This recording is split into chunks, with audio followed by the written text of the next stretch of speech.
Men ma'naviy qadriyat ko'p o'ylaganimda, gaplashganimda ko'pincha ma'naviy qadriyatga bizda umumiy qanaqadir so'zlar, insoniylik. Ma'naviy qadriyat bu bunday o'ylab qarasa, o'sha mohiyati bo'yicha, o'sha tushunchalarni, o'sha qanaqadir qadriyatlarni ma'nosini tushuntirib beradigan va mohiyatini tushuntirib beradigan qadriyat. Ya'ni o'sha qanchalik deylik odam degan qadriyat bu ham so'z, inson bu qadriyat. Insonni o'zi ma'nosini bilsak, insonni sog', kasal, boy yoki boy emas yoki kerak emasga bo'lmaymiz. Insonni o'zi, u inson. Ma'nosini tushunsak, shuni o'ziga rahmat deymiz. Qolgani bu keyin ikkilamchi nima deydi, ijtimoiy yoki qanaqadir boshqa faktorlardan kelib chiqadigan tushunchalar bo'ladi. Ya'ni u ham kerak.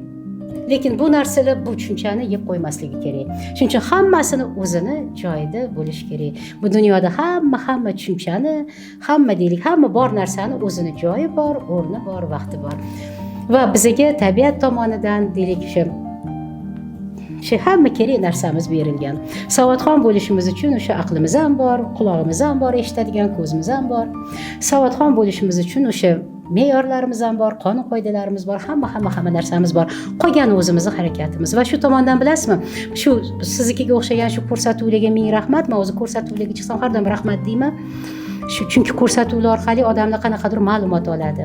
Ko'rsatuvlar orqali odamlar qanaqadir bilmagan narsasini biladi. Eshitmagan, o'zimiz ham hammamiz ham eshitmagan narsalarimizni eshitamiz. Balki qachondan bir qidirib yurgan javoblarimizni eshitarmiz. Shu tomondan rahmat.